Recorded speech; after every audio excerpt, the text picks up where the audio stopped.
barbershop conversation, guys. Feel free to hit the subscribe button. So, Danny Garcia called Errol Spence overrated. Um,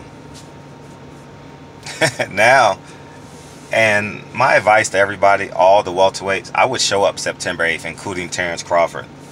You know what I mean? It's going to be a great PR machine for the welterweight division. 140 if you're coming up to 147. You know what I mean? If you're 154 and you want to call out a 147 guy, you know how today's boxing works. You know, you just never know who's going to call out who. I would anticipate Mikey Garcia be there. It's just free press. You know, it's going to be the hub for the welterweight division. And I'll say this. Danny Garcia, now you got to show up and show out. You have to put on a convincing performance against Shawn Porter. And you have to accept Errol Spence after maybe fights Mikey Garcia. And that fight probably will be sometime in the early summer next year. Summertime next year, anytime. Just so they can line their schedules. But, man, that was a bold statement. Danny Garcia and his dad are real bold. You understand what I'm saying? So we got to sit back and see. Every boxer has flaws. No fighter is perfect. But Errol Spence is awfully good. Danny Garcia is awfully good. Shawn Porter is awfully good. Terrence Crawford is awfully good. And no matter how much you guys dislike Keith Thurman, he's awfully good. You know what I mean? So those five. Sheesh. You guys think Errol Spence just washes everybody? It's not that easy.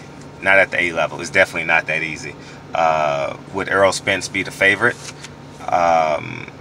I would say with the exception of Terrence Crawford, it's a pick'em fight based on the Vegas odds. But I don't think I don't think Errol Spence does what everyone anticipates he does, meaning that he just walks in the ring and does what he wants to do to these guys. It's not that easy. It's not that easy at the A level. You understand what I'm saying? So just equate that to like a game 7 in basketball. How many game 7s are blowouts? You know what I mean? Golden State lost game 7 3 years ago. You understand what I'm saying? So at the end of the day, it's never as easy as people anticipate. You know, so it's going to be a hell of a performance, New York City. And the winner, well, you guys got to see the interview I did with Shawn Porter. I didn't do no lead-in questions. I just asked the questions and let him answer it. You understand what I'm saying? I just said, what color shirt are you wearing? I didn't say, looks like you got a red shirt on today. Is that your favorite color? I didn't ask no questions like that. I just laid the question down. And as I try and do with everyone. And you guys will see it. Maybe I'll upload a piece of it today. And we'll move forward. So, but I just thought that was a bold statement by Danny Garcia calling Errol Spence overrated. You know, I salute their confidence, though. I really, really salute their confidence.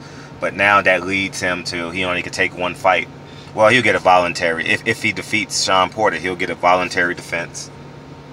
And he'll get a voluntary defense.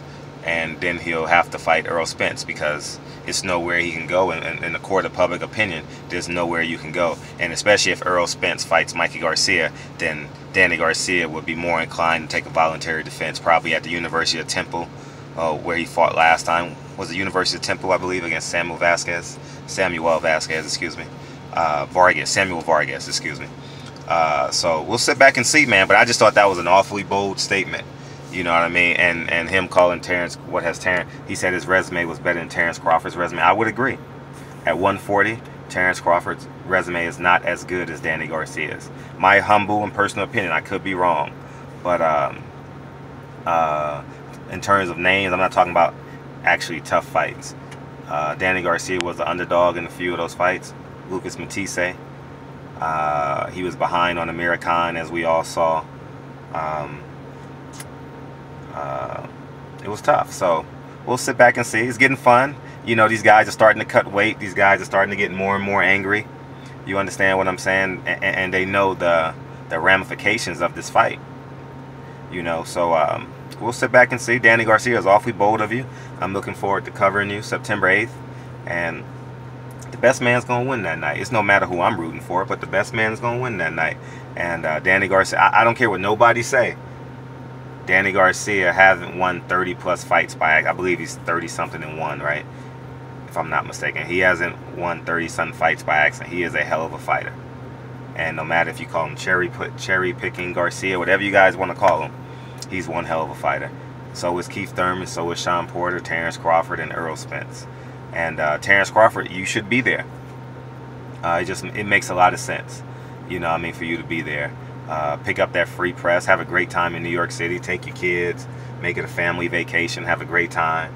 But I'm real interested to see how this plays out moving forward, because these fighters are starting to get real angry. What are we, literally 29 days away?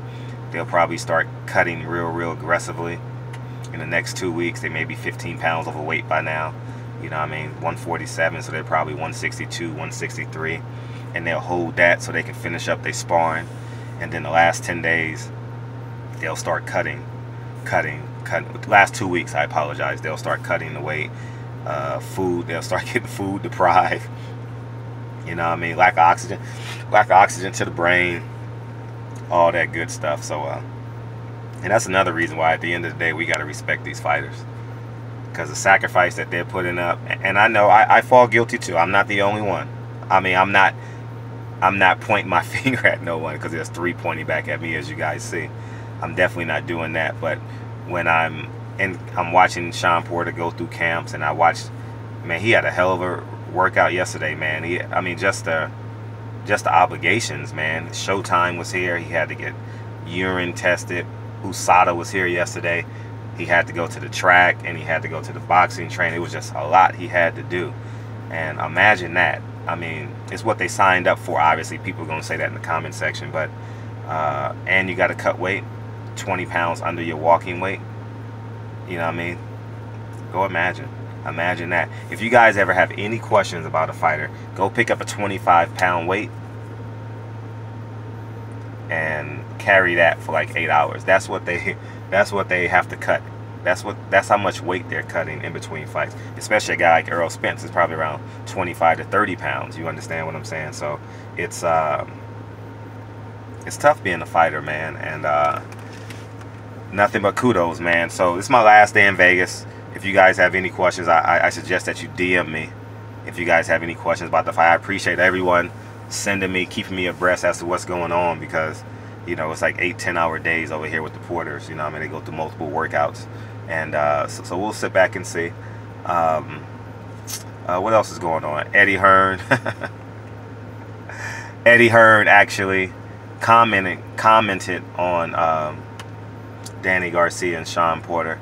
He said that basically, in a nutshell, Sean Porter has been underappreciated, and he dropped the bombshell. If Mikey Garcia and Errol Spence goes on pay-per-view, then Sean Porter, Errol Spence needs to go on pay-per-view. And if Danny Garcia wins, Danny Garcia versus Errol Spence needs to go on pay-per-view, right? That's basically what Showtime and everyone else is alluding to. And if I'm a fighter, you know, I mean, you got to anticipate that, because and you want to go into a fight with guarantees. You know, when you do a pay-per-view, you want to go in with a minimum guarantee. You know what I mean? I don't know what that minimum guarantee is. You guys negotiate that. But at the end of the day, that's what it is. So it's going to be interesting. And yeah, man. So Vegas is, let's see, it's 111 degrees in Vegas. I'm about to go eat at the Hard Rock Cafe. And yeah, man. And it was cool. You know what was cool yesterday? There's a brother and sister subscribers. They follow me on YouTube, and actually had a chance to hang out with them yesterday. We went to dinner yesterday. They were great people. You know, I always pay for food. You guys know that from the rip. And they beat me to the punch. I went to go. They paid for the food, but I just believe when you can eliminate the monetary stuff out of, especially when you're hanging out with people, it allows people to be more authentic. And I'd rather have the authentic person. I'd rather pay $50 and have the authentic person, as opposed to learning months later down the line, oh, that was a fake person. So I just eliminate all that shit. You know what I mean? So So that's basically it, man. So New York, New York, big city of dreams as it relates to Danny Garcia and Sean Porter. And September 5th, I arrive Wednesday morning. I leave Sunday morning. But that's it, man. So I want to shout out to the brother and sister combo that we hung out yesterday. We went to dinner, and then we went and hung out, went to a lounge, and just hung out, and it was a great evening. So, but anyways, man, barbershop conversations, man. Feel free to hit the subscribe button, and I'll talk to you guys real soon. Appreciate you guys. Peace.